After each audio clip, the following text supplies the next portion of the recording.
Hi friends, good morning. ఈరోజు నేను ఈ మొక్క గురించి మీకు ఎక్స్ప్లెయిన్ చేస్తున్నానండి. ఈ చెట్టును వచ్చేసి నాగచెంప అని అంటారు, ప్లుమేరియా అంటారు ఇంగ్లీష్లో. దీన్ని టెంపుల్ ట్రీ అని కూడా అంటారండి.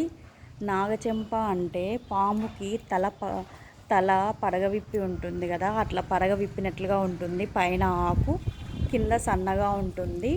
వీటికి వచ్చేసి బ్లూమ్స్ ఎక్కువ ఉంటాయండి. ఎక్కువ వైట్ ఫ్లవర్స్ వస్తాయి వీటికి. ఇట్లా 5 రెక్కలు కలిగిన వైట్ ఫ్లవర్స్ ఉంటాయి. ఈ ఫ్లవర్స్ కూడా గుత్తులుగా విపరీతంగా కాస్తాయండి ఫ్లవర్స్.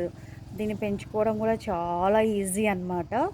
జస్ట్ మనము ఒక సైడ్ ఒక కొమ్మను దుంచేసి ఇట్లా మట్టిలో పెట్టేసినా కూడా, కుండీలో పెట్టేసినా కూడా ఈజీగా పెరుగుతుంది. వీటిని తిరుమల దేవస్థానంలో కూడా ఈ ఫ్లవర్స్ని దేవుడికి పూజ చేయడానికి వాడతారండి. పూజ చేయడానికి చాలా బాగా ఉపయోగపడతాయి. ఈ ఫ్లవర్స్ వైట్ కలర్లో ఉంటాయి. ఇలా 5 రెక్కలు కలిగి మధ్యలో కొంచెం ఎల్లో కలర్ ఇలా ఉంటుందండి. ఫ్లవర్స్ అయితే చాలా అందంగా ఉంటాయి. నేనైతే బౌల్లో వాటర్ వేసి కూడా వీటిని పెడతాను అందంగా ఉండడం కోసము. ఎంట్రన్స్లోనే ఇది చూడండి, గొడుగులాగా చెట్టు ఎంత అందంగా ఎంత బాగా ఉందో.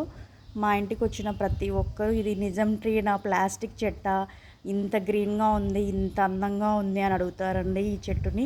మీరు కూడా ఈ చెట్టుని పెంచుకోండి. దీన్ని ఈజీగా పెంచుకోవచ్చు, కొమ్మతోనే పెరుగుతుంది. దీనికి వాటర్ కూడా ఎక్కువ అవసరం లేదండి.